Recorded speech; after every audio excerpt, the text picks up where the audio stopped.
Hey, welcome to this week's episode of my favorite guests of the week. I have this podcast just about humans. You might see me a lot of times talking about restoration. You might see me talking about business and etc.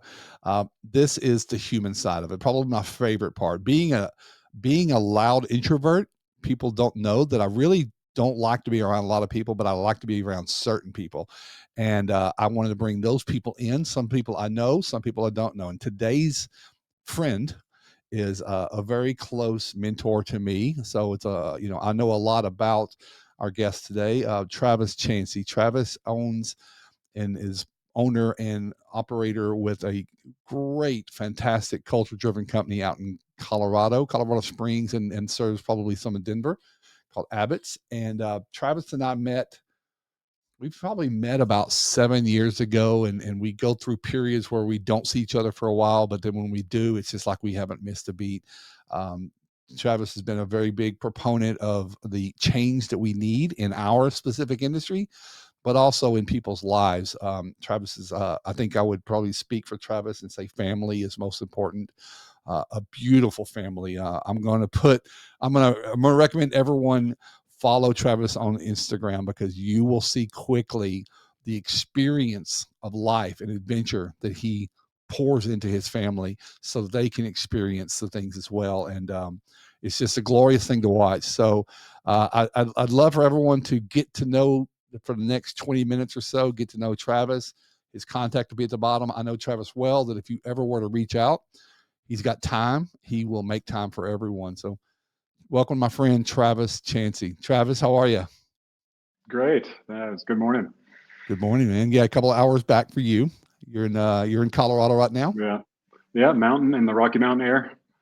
Has So, spring started to show up yet? Or are you still kind of yeah. on the back end? Okay, good. Yeah. We're starting to see some buds coming on the trees, and the grass is turning green, and it's getting pretty exciting. It's been a long, cold winter here. So, Awesome, man. Awesome. Tell me, you have four children?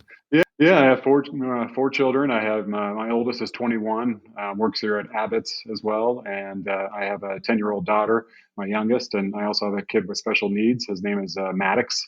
And he's 19, and then I also have another son. He's 16. His name is Travis as well, Travis Jr. So, yeah, like you said, family is everything for me. So, Yeah. So Travis plays. Is he still playing soccer? Is soccer yeah, his he sport? plays soccer and tennis, Okay. and those two sports. And then, my youngest is a competitive dancer. Dancer. So she travels around and does competitive dancing. And, it's super exciting because I've never been a dance dad before. So it's all new to me. But, yeah. I can see you at the dance. That's a whole thing, isn't it? It's like travel baseball. It's like the same people. It's serious. It is competitive. There's a lot that goes into it, a lot of emotions. So I know I follow you online, and it seems that she really, really enjoys doing it. I think a lot of people watching our kids start to do stuff, and sometimes maybe it's stuff that we push them into, but man, when they lock into something that they love, even stuff that we don't, like I wasn't a dancer or dance daddy. If you saw me dance, you would be like, yeah, you need to put that on TV. Well, there's a Motley Crue, like you said. Yeah, Motley Crue. Yeah, we were talking before this thing, and I'm actually in a phase right now of listening to Motley Crue and Guns N' Roses. Like I go through music. Music is everything to me. Me too. For not being able to play music, I love it. Takes me someplace, and That's sometimes right. it takes me back. Sometimes it puts me where I'm at, and sometimes it puts me forward. But I recently was watching a documentary on Guns N' Roses and kind of how they blew themselves up and the opportunities. But man, I'm talking about the period of time when they were hot. They were a lightning bolt. So we won't bore people with Guns N' Roses, but it certainly was a good time to be a music fan. I know we're probably very close in age. I might be a little ahead of you, but I would tell people that the 80s and 90s, it was a music time. MTV was a real thing, and it was something that a lot of people could share. And I don't think we don't have so many of those things anymore. We're bringing it back. Bringing it back. Good. Good. Tell me, how is Abbott's? How's business? Are you happy with where y'all are at and the growth? And yeah. Yeah, I mean, we've been back and forth. Or the last couple of years, we hadn't had the weather impact, so we've had to be more creative with our marketing and be more conservative on our spending, and just make sure that we go after business to business marketing. And so I've been doing a lot of that myself, actually, and going out and meeting a lot of clients, and it's been interesting. Yeah, no, Get back into the action again. that's your role in the company. I mean, I think you're probably the chief culture officer. I mean, anybody that ever follows you, especially personally your Abbott's, they're going to see your interaction with your team is kind of infectious. But you just got a great knack for marketing your company, which attracts the right customers. And so, again, these are some of the things that I value in when watching a model after paint the picture about how much fun we're having doing the stuff that we love to do, and other people will want to be part of that. And I think that's a great model in this more of a transactional world. I think we get away from transactional, be more relational, and again, it doesn't burn us out. We don't feel like we're always trying to sell something. We're just trying to be something, So That's right, and make a tangible impact. well, people don't buy from companies; they buy from people. So if you humanize your company, that people want to work with the people, not the company, because nobody. That's what people are after. Hey, Travis, real quick, I usually start with this. I have our last guest off air ask a question, not knowing who the guest is going to be. Okay. And I said, ask a question that you would like to hear. And they had one themselves. But my last guest asked this question is, we talked a lot about this, but how do you, Travis, how do you measure success? I mean, there's lots of different, success is a big word. A lot of people are net worth. A lot of people are how much time off they have, whatever. But how do you measure, and when do you know you're being successful, and when you're not being successful? I would say success has everything to do with happiness.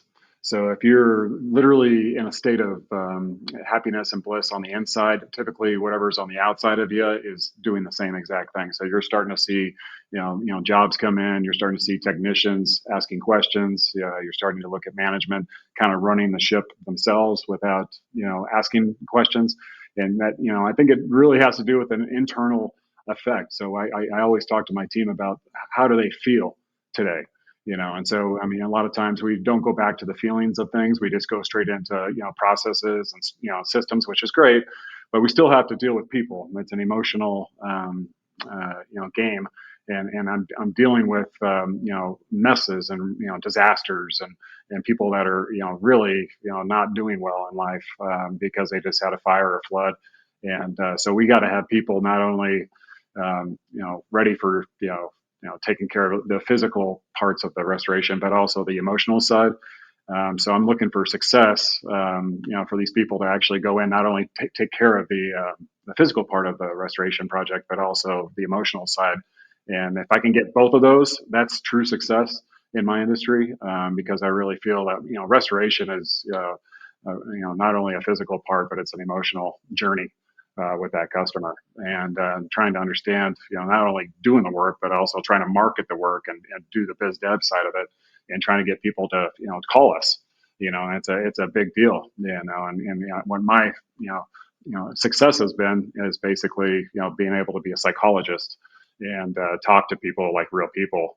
And people really like that about my company. And my dad taught me that. My grandfather taught me that. We've been around since 1947.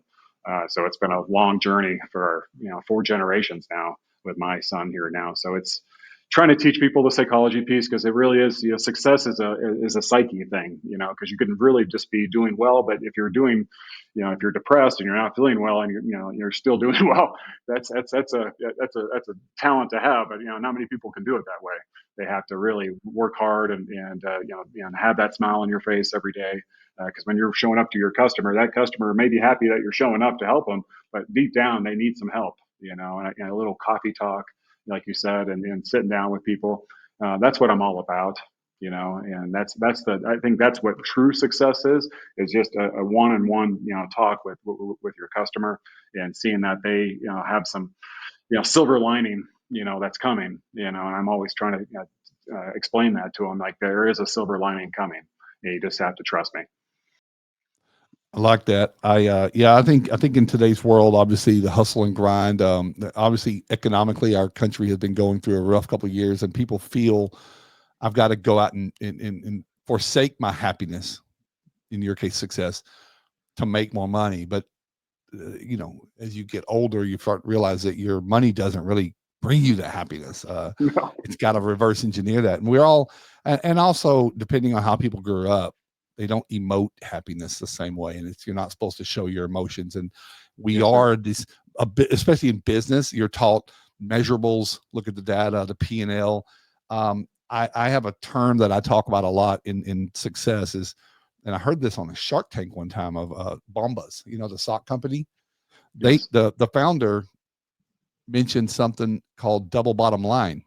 I mean, you've got this P&L and you've got to have the profit that fuels the company. But how about we have like a different social or a emotional bottom line? Like we aren't successful if we made a bunch of money, but we had high turnover. We aren't That's right. successful if our people hurting. But what if we had both? And how can we create a model that does that? So in the case of Bombas, um, they for every pair of socks they sold, they gave one away. So they were able to say we sold 20,000 pair of socks, but we also gave away 10,000 or 20,000 pairs of socks. And he goes, that's measurable. And it really lit up. If we have the right people in the organization, we feel so much better about something that we can all share in. So I think measuring success is just, to me, and it starts, I agree with you with happiness, but how do I feel successful and do I feel of value to other people? My love language is feeling valuable to others, like serving somebody else. If I feel like today I didn't help someone, if I lay my head down on a pillow and I didn't like do something, even minor, I don't feel like I was as successful. I may have made a new customer, made money, but that's a byproduct of what we do. That's what we do for our job. So thanks for answering that. I wish more people, and people eventually people do, because you burn out, and how you show up in the world and who you want to be defines how successful you're going to be in whatever other metrics there are. So you've got to start with happy, feeling complete, feeling content, and not comparing yourself to everybody else and start feeling like I don't have enough. And I was like, I'll show you some people that don't have enough. And then you might reframe how you think you've got Yeah. that. Well said. Are you, do you find yourself to generally be pretty happy? I mean, Yeah. do you struggle with that, Travis? Do you have to like really, do you have habits that like have to convert that, or are you naturally feeling pretty No, no, I have emotional strain. I have high stress environments around me. I have financial and logistical, pressure every day. So I do have all those things that every other person does have. But I think it's how we, look at those things in the big picture. I know 100 years from now, people are probably not going to remember my name, and they're not going to know who I am. All my pictures will be gone. The culture will be gone. All that stuff will be gone. So what am I actually feeling in front of another person in that moment, that present moment? So if I can live in the present moment, I think my happiness just goes through the roof. And I feel like, in the past when I was younger, running a, business for many years here, I didn't have that. I was always in the future. I was always in the past. I was never really in that present moment trying to have a real connection with somebody. And it's, really helped me. It's been, it's financially, it's been a really good thing for me, obviously, to think like this, and change my ways. But a lot of people didn't even know who I was when I was making these changes about myself. And a lot of even my own wife, she was like, "Who are you? You used to be all this anxiety guy back and forth, and now all of a sudden you're like Mister Buddha guy. This kind of sitting and can meditate and can do yoga and be able to have an internal presence that I never had before, and it's because of God, because of God and Christ in my life. That has, really made a huge difference. I've always had that in my life, but I've really kind of started priming it even more in my life the last few years. Having a kid with special needs, having a, brother that passed away, and all those little things that happen to all of us, we how do we react to that is the question, and I really I've had some really hard moments in my life. I just I tried to be resilient, and success kind of comes from that resilience, I feel. It does. I think it starts with yourself. Like you have to love yourself first. And I think that's not always been easy for me, Travis. I've got life and history and experiences that have like, I think what I would say to that is there was a long time where I built my life around the people that were in it that didn't value me for more than what I could do for them. And it wasn't until I said, I need a new circle, a new tribe that wants the best for me and not the best for them from me. So I changed that myself. And it's really funny when you say people around you, because people are gonna, if you hang around the same people and you start to change, they don't even mean to, but they're going to try to keep you where they were. If they're the kind of people, they don't want certain people to succeed beyond where they are, for whether it's emotional or whatever. But at the end of the day, that can't stop you, because you have to do it for you. You've got to live in this body for 80 years. You've got to like impact people for another 40 years. But Travis, I don't know if you picked up my book. I wrote a book a year and a half, 2 years ago, called 41 Markers, and it's 41 guiding principles. And my second marker is the one that I attach to the most. And this comes from a story. I think I told this on another podcast. The goal is to not add years to your life, but add life to your years. So let's make sure that we aren't making too many long-term plans, and let's make now plans, like make people happy today. Do what you want to do now, because we don't know. We just, we talked before that I've had some loss in some family. But there's also what it makes me think about this is a gentleman that I used to work with. His mother started a charity called What's Your Dash. This was the year you're born. This is the year you die. Those are arbitrary. Those don't mean as much. But what did you do in the middle? Well, that's what matters. That's what people remember. And Travis, 100 years from now, people are not going to forget about you. You might think that, but I think you're leaving a footprint that models for other people. It's easy to think that, like my car that I'm driving now, that I put so much money into, it's going to be a scrap heap, but we still put money into it because it's I know, it's right? there. But what let me ask you this. I like to ask people, what's a big pet peeve of yours? What gets under your skin around people and Negativity. yeah, Yeah, negativity. I kind of run to the forest, when I start hearing that, and I yeah, just like anytime I'm around it, I just start to, get all anxious inside and sometimes, people are like, "Oh, well, Travis, why don't you just do your thing and talk to them and try to change them?" I'm like, "Well, yeah, no, some people just don't want to be changed, and that negativity is just what they're, going to be in the rest of their lives until they have that faith moment, that God moment, that moment that wants to kind of shake them a little bit, and sometimes it's not, my job to do that, to change everybody. And people come to me when they need help, and that's when I make my decision to help. mm, So and I don't need to go out there, actively showing people, the way, you know. It's not that that's not the why we're here on this planet. Nobody needs to have any of that around anymore. If you need to go to your phone, you have AI, now to go ask any question you want, you'll get an answer. So it's not like we need people doing that right now. We need people just being happy, being positive. It's the golden age. It's the time of knowing, right? And so we need to go out there and show the way, which is action. Action. yeah, And if somebody's being negative around me, I turn around, I start doing something positive. That person's like, well, this person's, like, what is this guy doing? He's supposed to be sucked into this negative thing with me, and all of a sudden he's out here doing some other. And so I magically just do that in my head with an intuition. I don't even try to plan that, so those type of things. But I just don't like negativity. It's a pet peeve of mine, and I know I get negative sometimes, but in reality, I don't go out there and push that on somebody else.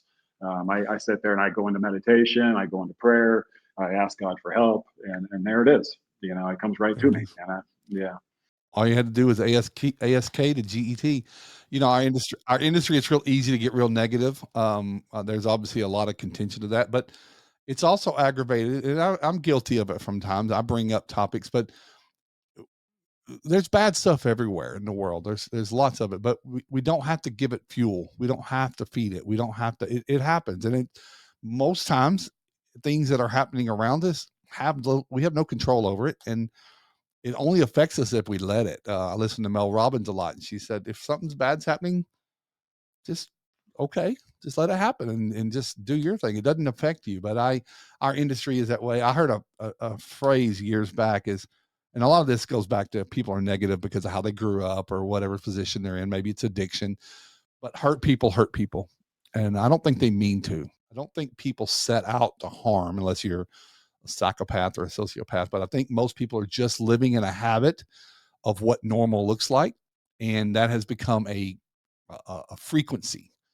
Erwin McManus has an assessment called frequencies. There's about 6 different frequencies about how you show up and how you communicate other things and your worldview. If I start out and say every insurance adjuster is out to cut my bill, every restoration company is out to, you know, mess over a customer. Well, if I say that, it's going to be partially true. It's just going to be the way I see it. No matter who shows me the difference, I'm going to argue with them and say, no, that's not how it works for me.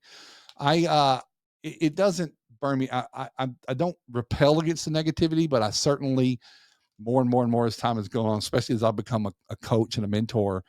I figured out that you can sometimes if the student's ready, the teacher will show up. I can help reframe. It's like, I know you're upset about that, but think about how the families you get to help. Let's don't be negative. It's hard to be grateful and angry at the same time. Like those can't coexist in the same space. So, um, I know you like to travel a lot, and I again, I follow you. I don't follow a lot of people, but I always see where you're at. Yeah. Um, Tell me in the last 5 or 7 years, where have you and your family enjoyed the most? What you do a lot. Mm, You love the sunshine. You're an ocean guy. I'm a mountain guy. You yeah. always see me in Montana. You live in the mountains, so you Beautiful. don't want vacation there. But what of your vacations have meant the most? And I don't just mean extravagant, but Yeah.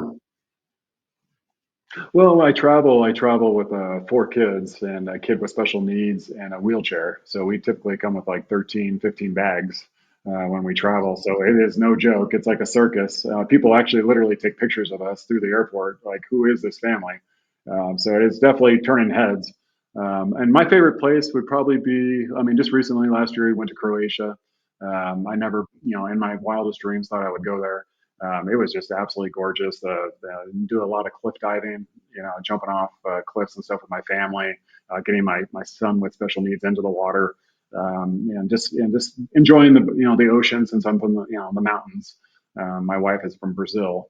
A lot of times it's just easier for her to see some palm trees and get out of town. So Croatia was my really nice one here the last year. I really enjoyed that, and a lot of the castles and things that you get to enjoy when you go through those things, and taking kids through that, and not just being you and your wife.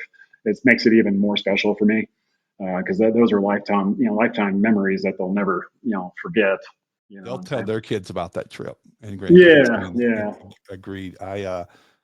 Croatia has become, I hate to say, it's becoming a more popular tourist spot. Last year, I don't know if you know Rachel Stewart with oh Accelerate. yeah, yep. She and her husband went to Croatia and sent some pictures. And again, I saw, I think we in recent history we think of Croatia and Serbia as war torn countries, but it is. And one thing I know that I've traveled to places around the world, I haven't been to Croatia, but I've been to a lot of other countries in Europe and Eastern Europe.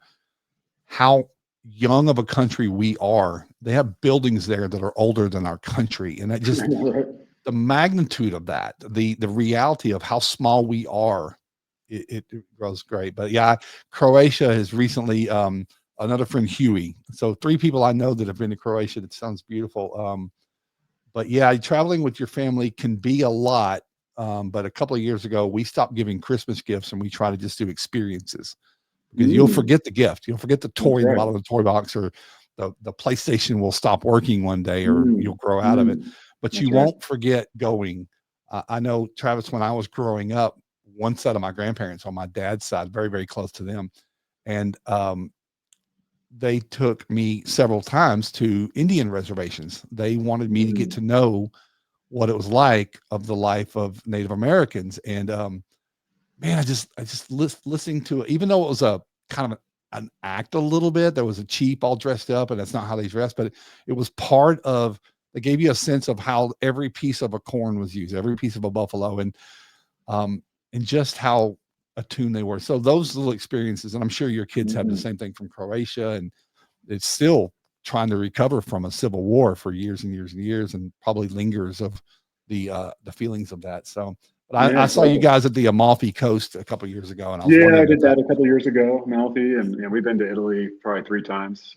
Yeah. That's one of my favorite spots. Greece a few times. Last few Mm, years, and went to Maldives, Maldivas, out in the mm, Indian Ocean. yeah. Just last year in the beginning of the year, and Bora Bora. Last few years ago.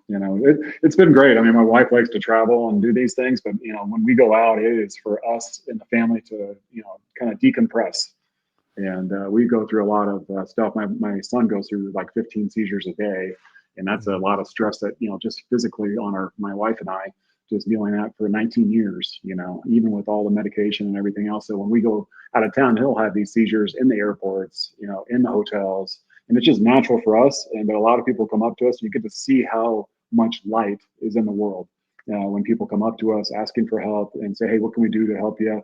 It is absolutely wonderful, and it's not only in this state, but in all the states here in the United States. There's just so many wonderful people around the world, even that. So it's cool. It's a nice barometer to see how people react in stressful yeah. situations, and I've been blessed to have such a wonderful group of people around me, my family and friends, and the coworkers and colleagues here at Abbott's. They just really love my family, and that's why they're here. Yeah. Are you comfortable sharing with Maddox's condition? Yeah, so Maddox was born. He 19 years ago. He was not alive. He was passed away. He was black when he came out. It was just no skin tone. And 7 minutes later, after all the CPR and the BRAF stuff that they were giving him, they revived him. And I was just like on my knees, thanking God, that my son was alive, and found out 24 hours later that after having strokes, that he was going to have cerebral palsy, which was, went from extreme excitement that he was alive to no, your son's going to be damaged for life. And I was like up in the air. I was like, man, he's alive, so I don't really care. So I didn't know what cerebral palsy was. I didn't really understand what was going to go down. But then I found out, it was pretty serious, and he's got microcephaly, so he's missing his frontal cortex of his brain, so it's totally missing because of how severe it was, and it was very sad, to kind of go through that. But it's made me a better man. He's like the diamond of our entire family, and we basically everything revolves around Maddox, and we're setting up a foundation, for him as a charity. My wife is a 501c3, and she's going to promote this so we can get other kids that have cerebral palsy some benefits. We're looking to have these beds. They're called quantum physics beds that they put kids with cerebral palsy inside these beds, and then it takes about 30 days of treatments, but you can see some significant changes with kids with cerebral palsy.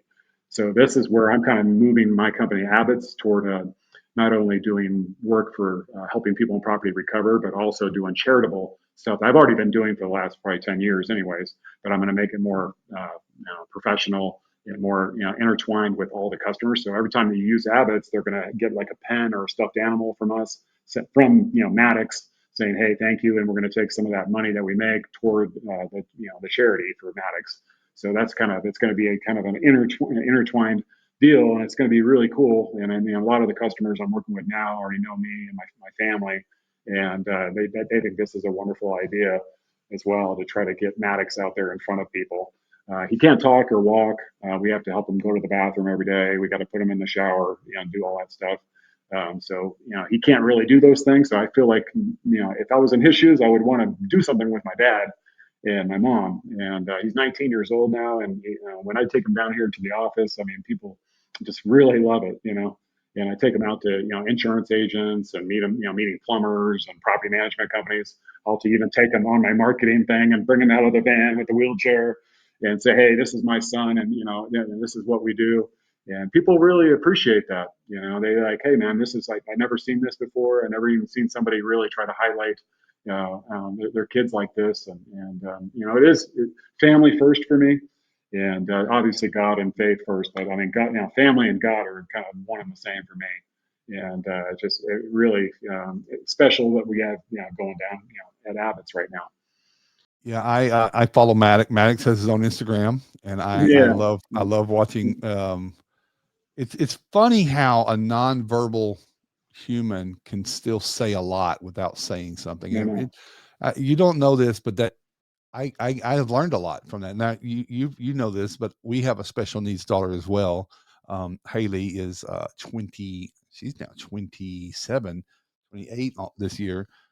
She's my stepdaughter. She was born with meningitis, spinal meningitis, and that caused a lot of the healing of caused scar tissue on her brain, and that placement of that, and it's grown with her, causes her to be in seizures as well all day long. So it's a seizure disorder, but they know why. Whereas epilepsy, they call the term epilepsy is usually when you don't know why. They just is something, but they physically know that she is having a seizure 24/7.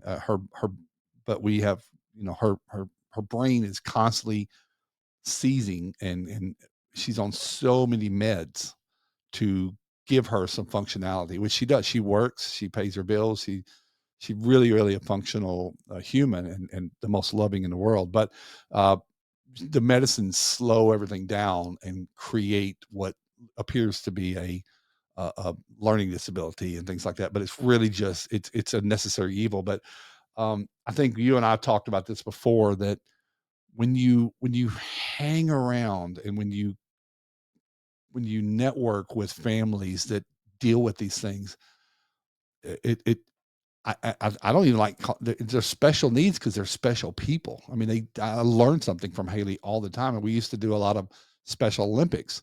And I'm gonna tell you what, there is this something about seeing a kid come in last place, feeling like he could take on the world, or she, like Yeah. that is something that's Yeah. missing. And Well, it is. It honestly, is. Yeah. it's something missing in today's psyche, is just showing up and completing a race or a bowling game, or they play bocce ball, just being able to possibly lucky to even be here, much less be able to go out in the sunshine and Yeah. play with about 100 other people. And then we get worried when our food isn't done in 4 minutes in the drive-through. It has Yeah. really Just taught perspective. us the Yeah. rot of perspective. And it's really, honestly, I think one thing that we have 6 kids, one thing that no one talks about is the effect that child has on everyone else. They put stuff into perspective, and it's like, well, what, we're being petty, we're being silly. Uh, Haley smiles and laughs all day long when she's got condition, and here I just did, my iPad went dead, and I'm throwing a fit. I feel kind of dumb all of a sudden. So You're right. I really believe, Haley participated in a lot in the Tim Tebow used to do, or he may still do, these Shine the Night, where all they would do a prom for special needs kids, and No, I've seen that before. she participated in Yeah. that and just had the time of her life. So, Oh, yeah, that's thanks great. for sharing that Well, with God bless Maddox. her. I think I think these things, while they are they are a lot of work, but it doesn't feel like work. It feels like a No. it feels like a gift. It feels like you've been granted an opportunity to put your focus in, and we're all givers. Whether someone's damaged or not, you just love to support someone else. So, thanks for sharing that with me. Yeah. What do you think about our industry right now? I know this is not going to be so much of a business talk, but a lot of our viewers are going to be industry. What do you think about I mean, I mean, you just told us about what you're doing to position your focus of your company, but what do you think about the ecosystem of the disaster restoration? And of course, insurance has a lot to do with that, and AI has a lot to do with it. What are some of your feelings on the future? Well, I think AI and robotics are going to be kind of a future for us. There's kind of the deal with OSHA and EPA and all the requirements that we have for workers. If we have people that are out there getting hurt, and, workman's comp and stuff like that. I do have a lot of workers here. I think that is kind of the future, is being able to tie into AI and robotics, and trying to lower cost on insurance rates. I pay an arm and a leg for insurance here to be in business. It's absolutely astronomical. Yeah, I'm just trying to find ways to save money the last few years. Just cutting costs where I can, And I'm using a lot of Matterport cameras and scanning and drones on the outside of properties for fire investigators and just trying to make things more innovative with our technology and using AI and as much as I can and hopefully having AI involved on all my systems and processes. I'm currently in a lot of beta testing programs right now that people have chosen my business to be a part of that, which has been like that since I was born. I've always been getting kind of lucky in my life. And so I'm working on that, which is great. Some of my techs and my workers are going through that training and learning about that. And hopefully one day that my voice is actually, when you answer the phone at Abbott's, it's my voice, and it's just me, as an AI character, you're talking to, and I'm working on that now too. So that people, when they call into my business, they're always going to hear my voice. They're going to, be able to deal with something that's I guess, authentic toward who I am and my family. And I guess AI has been really kind of, it's going to be generative. It's going to be kind of moving, forward as the more we use it. And so I've really been working a lot, behind the scenes on that.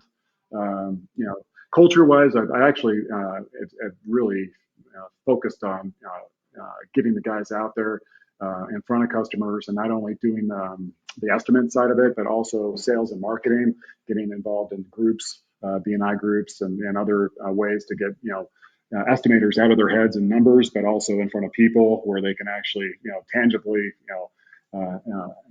have some emotional affect with people instead of just being in front of a computer. It's hard when you're in the estimating side of things that you just become this number punching guy and you forget about the connection. And I really want my estimators to be more like sales guys that can actually talk to people and have relationships and go out and have lunch with them and relax and ride bikes or whatever it is after hours. Um, Other future stuff. I mean, like I said, it's more of a family-owned company. So I have my 21-year-old here, so he's basically, the growth of my business. So I'm really looking for him to, find some ways to help me. With my age, I'm 45 now. I need help. I need help with the new stuff that's coming. So he's here next to me all the time, like ironing, iron sharpening iron. Him and I are working together and I just love his new ideas. He's in a CU Denver. He's working to get his bachelor's here next year in business administration, and hopefully he'll have that here soon. And then also I want to get him to get his master's and and be able to kind of run a business like this better than me. I want all my kids to do better than me. I did better than my dad. That's what he told me I did. I don't know if I did, but that's what he says. And I really want my kids to do way better than me too. So I'm a servant, to God, and I'm a servant to my family, and I'm a servant to my colleagues around here, my employees and my customers, and I'm just trying to get better, each and every day. 1%. That's what I tell everybody. If I can get better 1%, that's 365% at the end of the year, and each year it looks like I'm getting a little bit more muscle. I'm getting a little bit better, looking hopefully. No, just trying to get better, man. So Well, it's it just goes hard. back to how you measure success. So if too many people want instant results, but like you said, if this time next year, if I have mastered a thing that I'm struggling with, then I have plenty of years left, maybe, but at least I went forward. But a lot of people don't want to do the year long 1%. They want 10% or 50% today. And I say, that's not really just how it works. And it's just we're proving over and over and over. Travis, you might not, you are an inspiration to me. You You are too. probably don't, you probably don't know that I love when people drop little nuggets and it was inconsequential to you, but we were in Boulder at an event and I don't remember the context of the conversation, but it was around control or making change because I'm a change agent. I like change, not just for the sake of it, but I like us always be asking the hard questions. I'm a challenger by nature. And you told me the harder you hold on to squeeze something, the less control you're going to have of it. And I know that's from a lot of Buddhism, and I know it's a lot of Wu Wei.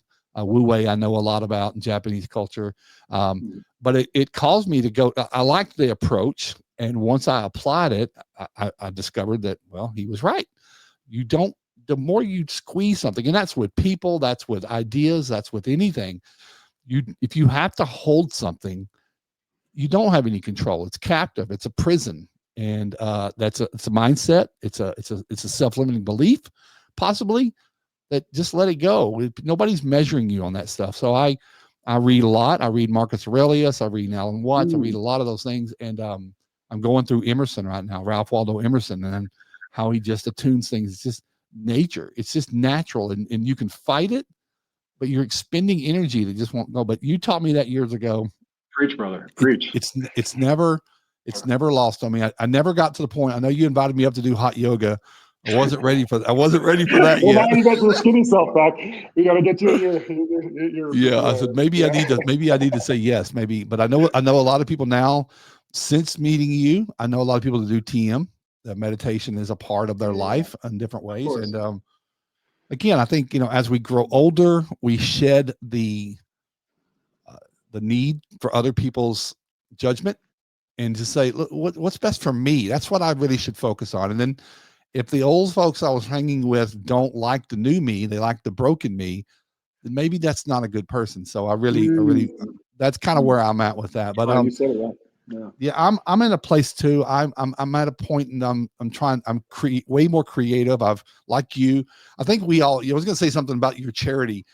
The idea of a business is not to grow it to be an empire. It's to grow a business that gives you the opportunity to do your passion, like have an income, it's to do something bigger. It's not like I want to make money is not the thing. It's to create a charity, to give back, to make the dreams of employees come true. People. Like I love when I met your employees. I met two of your employees came to one of my project management classes. They had dreams of they want a home. They want a home. They want to take care of their mom's home. Um, if you can give that to other people, again, like you said, when you start measuring stuff, that we didn't have the best year on the P&L, but man, we had some people have some first in their lives, and that attracts other people. Turnover is not an issue. We can now deliver on our promise to the public. So I want people to remember that. I know when it's early. I know in the early stages of a business, or even your adult life, is you've got to find, like, you feel like you got to prove stuff. You got to prove. But the truth is, nobody else cares. They're not really, they don't really care about your stuff. They care about their stuff. So go build your own thing to do the bigger stuff, because that's what you're going to be remembered for. So I'm glad you're doing. I'm going to be watching the charity, and of course, I'd like to see it spread, and other people do it. As a parent of a special needs child, I would preach on that pulpit all day about um, get to know some people who have less than you, and you'll all of a sudden feel really great about yourself if you can contribute. So yeah, and I haven't seen you in a couple of years. I was sitting here thinking, are you going to our industry or RIA? Are you attending many of those events nowadays? I would love to. Yeah, I'd love to. I just want to get the Yeah. invite. So if I get Yep. the invite from you, Yep, so we've got our, we do a yearly business retreat in Montana in Whitefish, because yeah. again, I tell people all the time, you might want toes in your sand, but maybe you should have oxygen in your heart. And so you go where the air is Amen. cleaner, you can clear out all the noise, and so we do our thing there every year, and always have a great time. But we just leave with a dozen or 2 dozen new friends that That's are right. now helping us become better. So, but I was in Denver, Colorado Springs last year. I think we missed each other. I think you were out of the country, or out of the state, or maybe out of the country, Croatia Yeah. maybe. But I know I come to Denver often. But I wanted to put people's in line with you, because I either am going to have one viewer or a million viewers, and I want people here to say, I've listened to Travis, I've listened to Clark. I want them to reach out to either one of us and say, I'd like to know more. Or if they heard us say we struggle with something, I don't mind people calling me and saying, hey, I heard you want to get better at this. I actually do Okay. that very, very well. I'll trade with you. I love people say, I'll trade what I know for what you know. I love Dude, it. that's magic. So I'll put your Yeah. contact down here below. But I want you to hug your family for me. Nah, And I will. You as too. y'all You hug your family head for me. head into summertime and get in the water, getting the I know you live in the mountains. Y'all like to do off-roading in your side by sides, and Yeah. again, I love watching you live through your life. But I see that your business, your team, are all people like that, and they all do the same thing. You're always pictures with the peace out, and That's so right. Yeah, it's but I, peace and in this world, hopefully. Peace So out, man. But yeah, I want to let you know that I appreciate you coming on. I want the world to get to know you better, and I thank want you. everyone to know that you're my favorite guest this week. Okay. And if I can do Yeah. anything, if anything, if you need an introduction, if I can ever, I'd love to talk to your team about something. Thanks. Onboarding is a real big thing with us. I'd love to watch your AI stuff. So I Yeah. look forward to the next couple of years of what we can do together. Yeah, I think so too. I think the Restoration Rebel thing has always been a good thing too, and I want to kind of reach out to be a part of that again too. A lot of the industry new contractors, which is every day, they're being told the wrong way to do things off of a justification that they think that we've got to like be less than transparent because the insurance is going to be that's two wrongs don't make a right. And I'm seeing a lot of that example, and I'd like to affect that. I just don't know how yet. Andy's doing his best he can, but listen, wherever I'm at, you're invited. Wherever you're going, I'm tagging along, man. Well, God bless you. Yeah, thanks for having me on. Yeah, this has been a wonderful podcast. So it's actually All my right. first one. I've never Cool. done I'm, before. I'm glad to be part of your Yeah. first, man. But everyone, check it out in the description for contact with Travis. I know if he's got time, he answers DMs or emails or whatever. And Yeah. I think if you just surround yourself with people like him or anyone that's a giver, you're going to grow way more than any class can ever teach you. So, for that, man, everyone, see you on the next one. God bless you guys. See you guys.